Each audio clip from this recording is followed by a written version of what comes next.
여러분 안녕하십니까? 마하나임 뉴스입니다. 지금 윤석열 대통령의 탄핵이 기각이 되느냐 인용이 되느냐, 또 이제 현재 헌법재판소의 재판관들의 성향이 상당히 문제가 있고요. 이진숙 방송통신위원장의 그 탄핵 결정을 보게 되면은 이건 정치적으로 결정을 내렸다, 이렇게 주로 판단을 하고 있죠. 기각을 결정하신 분은 법과 원칙과 양심에 따라서 결정한 게 맞고요. 좌파들은, 이 사람 문영배를 비롯한 좌파들은 말이죠, 2, 3일 정도 근무한 이진숙 위원장이 무슨 탄핵 사유가 있겠습니까? 법과 원칙 양심에 따라서 판단을 해야 되는데 이것은 진영 논리에 따라서 정치 재판을 해버린 것이죠. 그래서 저는 이 정도 구도라면, 이 구도라면은 윤석열 대통령도 기각이 되겠다, 이제 그렇게 생각을 했는데, 지금 이 소위 좌파들은 또 다른 전략을 세우는 것 같습니다. 참으로 걱정인데요. 그 얘기는 우리가 나중에 한번 보기로 하고요. 이 모든 문제는 의회 권력을 누가 잡느냐, 여기에 달려있다. 우리나라 헌법은 말이죠, 대통령이 권력을 잡더라도 의회 권력이 뒷받침을 해주지 않으면은 대통령은 식물 대통령이 될 수밖에 없다. 그런 것을 우리가 지금 여실히 보고 있는 것 아닙니까? 그래서 오늘은 이 부정선거에 대해서 제가 8년 전에 그부터 소환을 해서 한번 말씀을 드리겠습니다. 여러분들 사람 들어보시고요, 어떤 의미가 있는지, 이 부정선거가 조직적으로 된 것인지 아닌지 이것을 판단하실 수 있을 것이다, 저는 그렇게 생각을 합니다. 자, 우선 말이죠, 2016년 4월 달에 20대 총선이 실시가 됐습니다. 박근혜 대통령 재임 기간이죠. 그래서 그때의 의석 분포를 제가 한번 보여드리겠습니다. 여러분, 도표에 있는 거 마찬가지로 총 우리가 300석 중에 말이죠, 더불어민주당이 123석, 새누리당이 122석, 국민의당이 38, 정의당 6, 무소속 11석입니다. 그러면은 여권이죠, 122석이 새누리당이기 때문에 범야권은 몇 석이나 되죠? 178석입니다. 그러니까 야권이 과반수를 차지했다, 그런 얘기죠. 그 당시에 이제 그 박근혜 대통령이 상당히 지금 그 선거를 하다가 16년에 했단 말이죠. 그래서 하다가 좀 어려움을 겪고 있었는데, 결국 박근혜 대통령이 2017년 3월 10일 날 탄핵이 됐습니다. 만약에 이때에 새누리당이 의석의 과반수를 차지했더라면 탄핵이 되지 않았을 거예요. 그래서 박근혜 대통령이 2017년 3월 10일 날 탄핵이 되고요, 2017년 5월경에 대통령 선거를 통해서 문재인이가 집권을 하게 됩니다. 그 당시 더불어민주당은 7월경에 당대표 선거가 시작이 됐습니다. 그때 이제 여러 사람들이 함의평에 올랐는데요, 전혀 생각지도 않은 사람이 출마를 했습니다. 누구냐면은 노무현 정권 때의 국무총리를 지낸 이해찬 씨였습니다. 이 사람이 중량감이 있지만은 그래도 당대표는 후배들이 해야 되지 않느냐, 그런 분위기가 있었습니다만은 이분이 당대표 당선된 이유와 공약을 특별한 것을 했기 때문에 그렇습니다. 어떤 공약을 했느냐, 여러분 혹시 아시는지 모르겠지만은 우리 더불어민주당이 앞으로 향후 20년간 장기 집권을 할 수 있는 플랜을 내가 만들겠다, 그렇게 공약을 했습니다. 민주당 대표 경선에 나선 이해찬 의원이 20년 집권 계획을 만들어야 한다, 이렇게 발언을 해서 야권의 반발을 샀습니다. 주원진 기자입니다. 더불어민주당 이해찬 의원은 지난 민주당 정부 10년 성과가 불과 2, 3년 만에 뿌리 뽑혔다며 장기 집권 정당을 만들겠다고 공약했습니다. 저 개인적으로는 한 20년 정도의 연속해서 집권하는 그런 집권 계획을 잘 만들고. 이 의원은 지난 대선 때도 보수 괴멸을 주장하며 20년은 집권해야 한다고 했고, 올 초에도 4번, 5번 집권해야 한다고 말했습니다. 이 공약이 먹혀 들어가지고 말이죠, 당선이 되었어요. 그래서 2018년 8월 27일 날 이해찬 씨가 더불어민주당의 당대표 취임을 했습니다. 자, 여러분 놀랍죠? 20년 장기 집권. 정치를 잘해야죠. 이 장기 집권이 말이죠. 여러분들 지금 생각해보니까 어떻습니까? 대통령이 집권하는 것도 집권이지만은 우리나라 헌법구조상 지금 여실히 드러나고 있죠. 의회 권력을 장악하지 않은 사람은 대통령이 되어도 식물 대통령이 될 수밖에 없다. 그것이 지금 윤석열 대통령을 보면은 우리가 여실히 알 수 있는 것 아닙니까? 당시에 이 새누리당이 참패를 하고 말이죠. 미래통합당으로 이름을 바꿨습니다. 이해찬 대표가 20년 장기 집권 플랜을 이야기할 때에 미래통합당의 원내대표였던 주호영 대표 그 비판 발언 한번 잠깐 들어보시겠습니다. 어제 이해찬 더불어민주당 대표가 퇴임하면서 20년 집권론을 이야기하고 나갔다고 합니다. 이분은 이해찬 세대 또 버럭 총리, 막말 당대표 참 이 여러 가지 논란을 몰고 다녔던 분인데요. 지금 이렇게 코로나가 2차로 방역 실패해서 대유행하고 집값이 폭등하고 곳곳에서 지금 국정 실패하면서 이게 나라냐 나라가 네 거냐 이 마당에 20년 집권론을 이야기한다는 게 참 강심장이기도 하고 결국 민심을 얻어서 이 계속 집권을 한다기보다는 정치공학적으로 기술적으로 이거 집권해가자 이런 의도를 드러낸 것이라고 봅니다. 이 화난 민심에 기름을 붓고 나간 그런 꼴인데요. 잘하면 20년 아니라 국민들이 그보다 더 2배도 더 하게 하지만은 민심은 잘못하면 내일이라도 권력을 뒤집는다고 하지 않습니까? 참 이해찬 대표의 이 심리 상태를 도저히 잘 알 수가 없어요. 그러나 저들이 저렇게 이 정치공학적으로 장기 집권 계획을 도모하고 있다는 것을 우리는 잊어서는 안 되고 더 철저히 준비하고 대비해야 될 것 같습니다. 여러분, 주호영 대표가 이렇게 비판을 했지만은 8년 뒤에까지 이런 일이 있을 것이라고는 전혀 생각을 하지 못했을 겁니다. 자, 여러분, 일단 여기까지 한번 생각을 해보고요. 이후에 이제 우리의 정치 상황이 어떻게 됐는지 한번 보겠습니다. 이 문재인은 말이죠. 178석이라는 범야권 세력을 가지고 자기 마음대로 전부 다 했습니다. 사회주의와 비슷한 법을 만들고요. 공산주의와 같은 법을 만들고요. 국민들에게 막 퍼주기를 했습니다. 윤석열 대통령이 집권하고 나니까 어땠어요? 국가 부채가 엄청 늘어났다는 것 아닙니까? 그리고 2019년도에는 코로나가 발생을 했습니다. 여러분 아시죠? 팬데믹 전 세계적으로 이 코로나가 번져나갔죠. 창궐을 했습니다. 소위 이제 코로나19죠.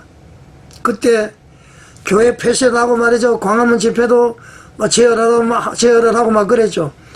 그 당시에 말이죠. 문재인 정권에 항거를 해서 대국본 그리고 정광훈 목사님 그분들의 노력으로 여러분 기억하시죠? 2019년 10월 3일, 10월 9일 몇백만 명이 모였습니다. 엄청나게 모였습니다. 문재인이가 깜짝 놀랐죠.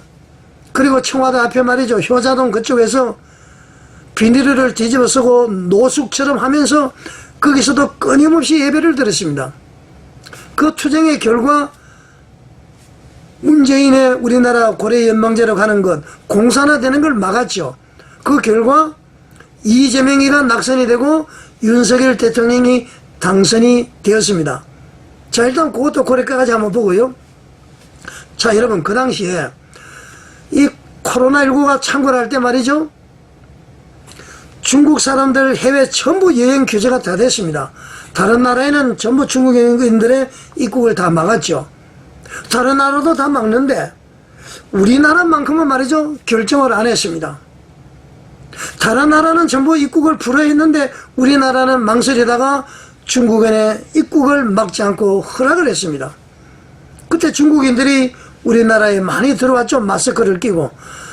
코로나가 중국에서 발생하고 코로나가 창궐한데 왜 중국인들을 들어오도록 허락을 하느냐 이거 아닙니까? 그 당시에도 말들이 참 많았습니다. 자, 그런데 여러분, 저희 마하나임 뉴스에서 작년 12월 25일인가 방송한 것이 있습니다. 일단 방송 한번 보시겠습니다. 여러분 안녕하십니까? 마하나임 뉴스입니다. 제목은 말이죠, 연수원에서 적발된 99명 중국인, 이들은 연수원에서 적발된 99명 중국인을 이야기하는 것 같습니다. 뭐 그날 적발됐는지 안 됐는지는 모르겠습니다만 일단 뭐 내용을 한번 소개를 해드리겠습니다. 이들은 코로나19가 한창 기승을 부리던 2020년 3월 20일경 입국을 해서 외국인 격리 수용을 하는 것처럼 쇼를 하고 곧바로 선관위원회 연수원에 입소한 것이다. 뭐 경기도 수문을 의미하는 것 같습니다. 자, 여러분, 제가 말이죠, 이 보도를 저희들 그 단톡방 그리고 제보를 통해서 받은 것을 제가 이제 이런 의혹이 있다 그러면서 제가 방송을 했습니다.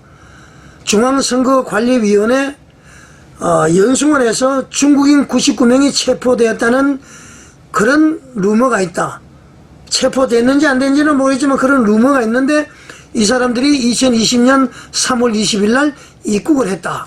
그렇게 이제 제가 방송을 한 내용입니다. 자, 여러분 놀랍지 않습니까? 이 방송 후에 스카이데일리에서 말이죠, 1월 16일부터 집중적으로 방송을 해서 지금은 미 정보당국의 블랙옵스 팀이 경찰 보고로 환복을 해서 중국인 99명을 체포해서 일본으로 합송을 하고, 중국인들은 우리나라에서 간첩죄 수사를 못하죠. 문재인이가 법을 없애버려가지고요. 그래서 간첩죄 수사를 할 수 있는 미국으로 데려갔다. 심지어는 우리 김회창 박사께서 말이죠, 미 국무부에도 확인을 했다. 이게 그 12월 3일 날 말이죠, 우리 비상계엄이 선포가 되고 이 체포 사실을 알고 미 국무부 장관이 일본으로 급하게 와서 일본 장관과 얘기를 하고 일본 외무상이 7년 만에 우리나라를 방문했다. 그런 얘기 다 말씀을 드렸잖아요. 지금 신행균 국방TV, 스카이데일리, 성창경 TV를 보게 되면은 이게 아마 거의 다 맞아 들어가는 것 같습니다. 자, 여러분, 이 사람들이 2020년 3월 20일 날 코로나가 창궐할 때에 분명히 입국을 막아야 됨에도 불구하고 우리나라는 입국을 막지 않았습니다. 잔뜩 들어온 중국인들 중에 99명이 중앙선관위 연수원에 갔다는 의혹이지 않습니까? 자, 그러면은 말이죠, 이 중국인들이 들어왔다는 3월 20일 그 한 달 뒤에 우리나라에 무엇이 있었는지 아시나요, 여러분? 바로 20년 4월 15일 날 21대 총선이 실시가 됐습니다. 중국인들이 선관위 연수원에 격리된 날로부터 한 달 뒤에. 자, 그러면 여러분 20년 4.15 총선, 21대 총선 결과 한번 보시겠습니다.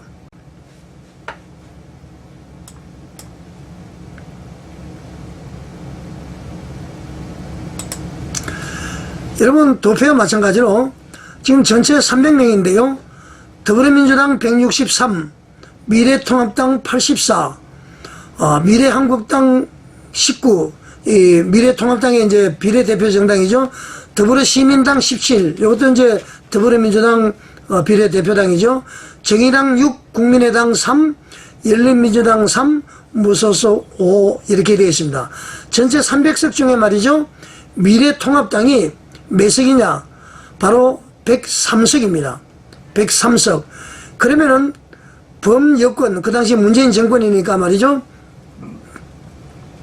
범여권의 의석수가 몇 석이죠? 197석입니다. 200석만 되면 헌법도 개정할 텐데 말이죠, 197석까지 이렇게 왔습니다. 완전히 여소야대가 돼버렸죠. 자, 여러분, 그전에는 몇 석이라고 그랬죠? 제가 말씀드린 대로 20대에서는 말이죠, 새누리당이 122석이었습니다. 그래서 범여권이, 그 당시에 범야권이 말이죠, 178석이었는데 지금은 197석이니까 엄청나게 바뀌어버린 것이죠. 자, 여러분, 어떻습니까? 이때부터 우리나라에 어떤 일이 일어났습니까? 많은 사람들이 20대 총선은 부정선거라고 주장을 했습니다. 투표 당일날 본투표에서는 미래통합당이 이겼는데 사전선거 때문에 부재자 투표 때문에 졌다.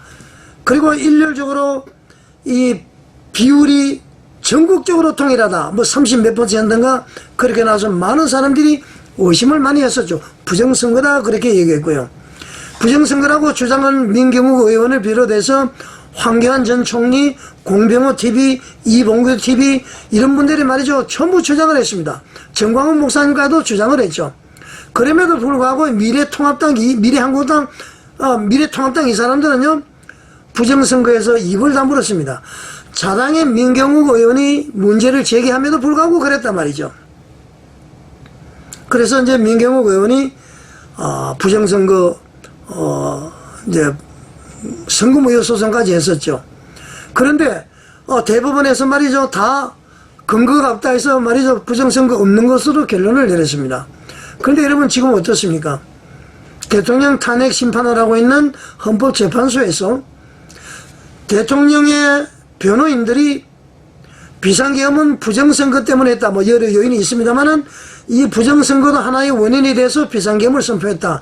그러면서 그 20년 4.15 총선, 21대 총선 내 부정선거로 보이는 자료를 제출을 했을 때 헌법재판소에서 증거자료로 받아들였습니다.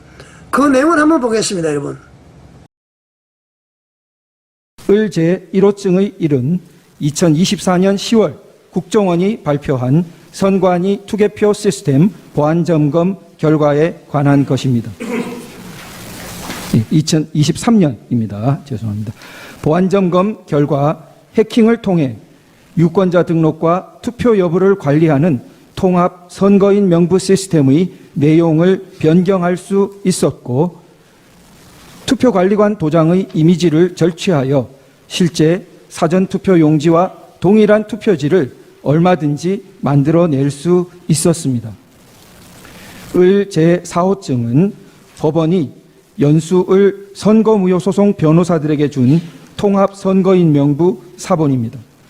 이 사본에는 선거인의 성명과 주소가 삭제되어 명부상의 투표자가 실제로 투표했는지 여부를 전혀 확인, 검증할 수 없도록 되어 있습니다. 하지만 대법원은 판결문에서 원고가 선거인 명부를 열람했으니 실제 투표 여부를 확인할 수 있었을 텐데 아무런 주장과 증명도 없다고 했습니다. 도장 파일을 절취하여 위조 투표지를 쉽게 만들 수 있다는 점 앞서 말씀드렸습니다. 을 제3호증의 4 및 19는 제21대 총선 재검표 현장 등에서 촬영된 투표지들의 사진입니다.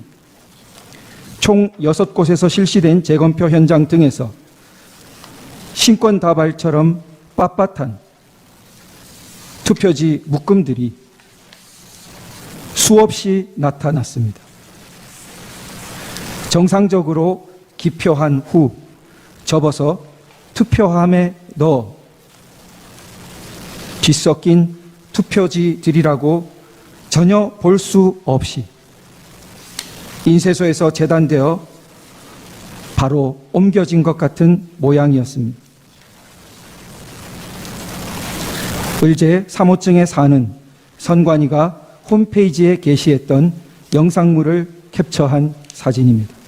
선관위는 개표장이나 재검표장에 신권다발처럼 빳빳한 투표지가 나온 이유로 원상태로 회복하는 기능을 가진 특수 재질 종이를 사용했기 때문이라는 영상을 올렸다가 내렸는데 투표용지를 감정한 전문가는 그런 종이는 세상에 없습니다라고 증언한 바 있습니다. 그런데도 선관위는 다시 원상 복원 기능이 있는 종이라는 영상을 새로 올렸다가 비상계엄 이후 삭제하였습니다. 을제 3호증의 2는 인천 연수구 송도 2동 제6투표소에서 나온 투표관리관인이 뭉개진 당일 투표지들입니다. 위 투표소에서 나온 1974표의 당일 투표지 중 1000장이 넘는 투표지가 이런 상태였고, 그중 294표는 한 글자도 식별이 안 되어 무효표로 처리되었습니다. 선관위는 관인을 찍는 만년 도장을 적색 스탬프에 다시 찍어서 이렇게 됐다고 주장했으나, 증인으로 나온 투표관리관은 해당 관인을 찍거나 이런 투표지에 대해 보거나 들은 적도 없으며, 관인을 실제로 찍었던 2명의 투표 사무원 중 한 사람 역시 전혀 모르는 일이라 했다고 증언했습니다. 하지만 대법원은 진술서 한 장 반박 증거로 제출하지 않은 선관위의 해명을 그대로 인용했습니다. 을제 3호증의 10일은 제21대 총선 영등포을 선거무효 소송의 원고 박용찬이 2020년 5월 투표지 보관 당시 찍었던 투표지 보관실 문고리 봉인 상태와 2021년 8월 재검표를 위한 검증 기일에 다시 찍은 문고리 사진을 비교한 것입니다. 봉인 테이프가 마무리된 각도, 판사의 도장 위치, 뒤쪽 봉인 테이프의 모습 등이 너무나 달라서 한눈에도 누군가 봉인을 뜯고 새로 붙였다는 것을 알 수 있었습니다. 원고 박용찬을 대리한 단체가 고발했지만 수사기관의 최종 결정은 범행을 저지른 성명불상자를 찾을 때까지 수사를 중지한다는 것이었습니다. 이상 서증요지 진술의 핵심은 국내외 주권 침탈 세력에 의한 거대한 선거 부정 의혹이 있었으나 선관위와 법원, 수사기관을 통해 제도적으로 해결되지 못하여 국가 비상 상황이 초래되었다는 것입니다. 이상으로 서증요지 진술을 마치겠습니다. 자, 여러분 보시니까 어떻습니까? 부정선거 확신이 가십니까? 저도 이거 봤을 때 100% 부정선거입니다. 있을 수 없는 일이죠. 어떻게 이런 일이 있을 수가 있습니까? 이것은 조직적으로 관여하지 않고는 될 수가 없는 것이다. 통계적으로도 그렇고 말이죠. 자, 이제 대통령 선거, 대통령의 탄핵이 어떻게 진행될지는 좀 더 두고 봐야 될 것 같습니다만, 오늘 일단 부정선거에 대해서만 제가 말씀을 드립니다. 자, 이래서 이제 부정선거가 20년대도 유야무야 되다가 말이죠. 24년 4월 15일 날 또 22대 총선거가 이루어졌습니다. 물론 이제 그 윤석열 대통령께서 22년도에 말이죠, 대통령으로 당선이 됐죠. 당선이 돼서 20년대에 그 당시에 여소야대, 지금은 이제 야대 여소겠죠. 윤석열 대통령이 당선되자마자 뭐 탄핵을 해야 된다 그러고 난리를 쳤습니다. 그래서 2년 동안 거의 할 일을 못했습니다. 그러나 이제 외국에 가서 외교는 아주 괄목할 만한 성과를 올렸죠. 국내에서는 더불어민주당이 의회를 장악하고 있으니까 아무것도 못하죠. 뭐 걸핏하면 탄핵하죠. 뭐 장차관 탄핵하죠. 불러내죠. 예산 제대로 안 되죠. 뭐 난리가 났습니다. 윤 대통령이 그 비상계엄 선포한 내용이 거기 다 들어있죠. 그래서 외치는 미국과의 관계를 복원하고 한일 관계 복원하고 서구권과 관계 복원하고 그러다 보니까 수출이 늘어나서 말이죠. 호황을 이루고 있었죠. 그래서 윤 대통령이 24년 4.15 총선 때 뭔가 의회 권력이 사실은 재편되기를 바랐습니다. 그런데 24년 4월 15일 22대 총선 어떻게 됐습니까? 그 결과 한번 보겠습니다.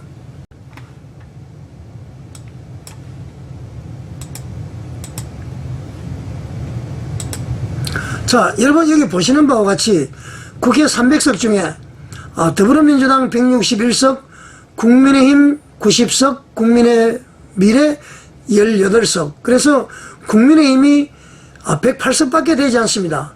그럼 나머지 범야권이죠. 더불어민주당을 비롯해서 108석이니까 국민의힘이 범야권은 바로 192석이 되는 거죠. 자, 여러분 이렇게 되고 난 다음에 우리나라의 국정이 어떻게 됐습니까? 윤 대통령이 출범하고 할 때도 야권이 국회 과반수를 차지해서 제대로 못했습니다. 24년 4.15 총선 때 무언가 의회 권력이 재편이 되겠지 했는데 마찬가지였습니다. 자, 여러분, 우리가 여기서 하나 깨달을 것도 있죠. 정권이 아무리 바뀌어도 의회 권력을 누가 갖느냐에 따라서 정권의 의미가 있느냐 없느냐, 이런 걸 아시죠? 윤석열 대통령이 22년도에 대통령에 당선이 되어서 보수 정권이 출범을 했지만은 아무것도 못했습니다. 하려고 하면은 발목을 잡고 탄핵하고, 그러니까 말이죠. 윤석열 대통령은 정권은 윤석열 대통령이지만은 사실상 집권은 더불어민주당이 한 것이나 마찬가지다. 그렇게 보여지는 것입니다. 자, 그러면 여러분 8년 전으로 되돌아가서 이해찬이가 20년간 장기 집권 플랜을 짜겠다 한 것이 지금 실현이 되고 있습니까? 되고 있지 않습니까? 되고 있죠. 문재인이 17년 대통령 되고요.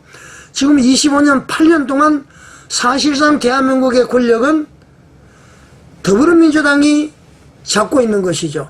그들이 원하는 대로 다 진행이 되고 있습니다. 각종 사회적인 법안, 사회주의적인 법안, 공수처, 국정원의 말이죠. 대공수사 폐지, 검찰의 수사 약화, 자기들의 충직한 개들로 다 만들어버렸습니다. 자, 그래서 제가 이 시점에 말씀드리고 싶은 것은 대통령 선거가 중요한 것이 아니다. 의회의 권력이 뒷받침이 된다. 우리나라 헌법은 87년도 만들어졌는데요.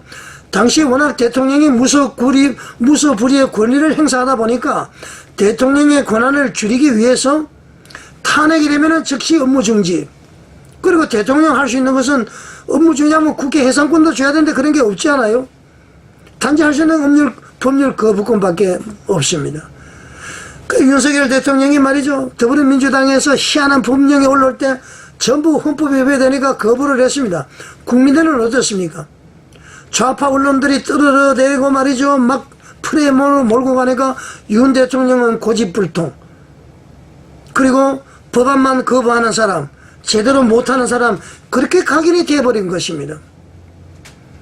결국은 이제 윤 대통령께서 비상계엄을 통해서 이걸 국민들이 하려고 하다 보니까 국민들이 이제 개명이 된 것이죠. 더불어민주당의 실체를 알게 된 것입니다. 저도 참 이상한 것이 정과 사범에다가 12개 범죄 혐의로 5개 재판을 갖고 있는 이재명이 어떻게 지지율이 계속 이렇게 되는지 알다가도 모를 일입니다. 국민들이 빨리 깨어나야 됩니다. 오늘 방송 정리를 한번 해보겠습니다. 무엇입니까? 문재인 정권이 출범한 뒤 2달 뒤에 이해찬이가 민주당 장기 집권 20년 플랜을 짜겠다 그랬습니다. 그래서 코로나가 창궐할 때에 중국인들을 우리나라에 들어오도록 입국 허가를 했습니다. 그 들어온 무리들 중에 99명을 격리 차원에서 수원에 있는 중앙선거관리위원회 선거연수원에 격리를 시켰습니다. 그 사람들이 20년 3월 20일 날 격리된 한 달 뒤에 4.15 총선이 이루어졌는데요. 여권에서 198석을 차지했습니다. 그 당시에 말이죠. 그래서 자기들 멋대로 법을 만들었습니다. 거기에 한가하신 분이 대국본과 정광훈 목사님이죠. 22년도에 윤석열 대통령이 취임을 했지만은 실질적으로 의회를 장악한 더불어민주당이 통치하는 거나 마찬가지였습니다. 자기들 마음대로 29번 탄핵을 하고요. 예산 깎아버리고요. 그래서 윤 대통령은 외치에 힘을 썼죠. 많은 평가를 받고 있습니다. 한미관계 복원했죠. 한일 관계도 정상화되었죠. 수출 늘어났죠. 결국은 윤 대통령이 하고자 해도 사사건건 발목을 잡으니까, 그래서 윤 대통령은 24년 4.15 총선 때 뭔가 회복해야 되겠다라고 했는데 4.15 총선 때도 마찬가지로 완패를 당했습니다. 범야권이 192석이었죠. 이 국민의힘은 108석밖에 되지 않았습니다. 그 108석 중에도 좀 이상한 사람들도 있었죠. 윤 대통령 취임 때부터 탄핵을 부르짖던 세력들이 결국은 윤석열 대통령을 탄핵을 해버린 것입니다. 결론적으로 이해찬의 장기 집권 20년 플랜이 맞아 들어가고 있다. 지금 윤석열 대통령이 정상적으로 퇴임을 해서 또 우리 보수 정권이 탄생이 되더라도 의회 권력을 저들이 찾고 있는 이상 그 대통령은 식물 대통령이 될 수밖에 없는 것입니다. 자, 그러면은 모든 사람들이 지금 부정선거라고 이야기하는 이때에 대통령께서 자기의 몸을 던지면서 비상계엄을 선포를 했습니다. 우리는 말이죠, 목숨을 걸고 부정선거가 있는지 없는지 반드시 확인을 해야 된다, 그렇게 생각을 합니다. 국민의힘도 말이죠, 진상조사단 빨리 만드세요. 부정선거 없다는 소리 하지 마세요. 안 그러면 여러분들은 말이죠, 이해찬이의 장기집권 플랜 20년의 공범입니다. 국민의힘 중에는 공범이 있다고 봅니다. 그렇다면은 자, 진짜 백성들의 그 민의에 따른 국회의석인지 이번에 반드시 수사를 통해서 밝혀내야 된다. 부정선거의 증거는 차고 넘치다, 이런 얘기입니다. 자, 다시 한번 말씀을 드리면은 이해찬의 정권 20년 장기집권 플랜, 그 계획이 뭔지 명명백백히 밝히는 것이 바로 부정선거를 밝히는 것이다. 저는 그렇게 생각을 합니다. 결과가 어떻게 나올지 조사를 해봐야 되겠죠. 만약에 부정선거가 아니라면은 국민의힘은 정신 차려야 되죠. 국민들의 마음을 얻지 못했기 때문에 패배를 한 것이고, 그 패배가 대통령은 윤 대통령으로 선택을 했지만은 의회 권력이 뒷받침이 되지 않으니까 나라가 이렇게 되었다, 그런 것이죠. 그래서 부정선거라면은 밝혀서 처단을 해야 되고, 부정선거 아니라면은 진짜 아닌 대로 국민들의 마음을 얻는 그런 정당이 되어야 되지 않겠습니까? 우리 자유 대한민국을 위해서 여러분 더욱더 많은 관심을 가져주시기를 바랍니다. 시청해 주셔서 감사드립니다.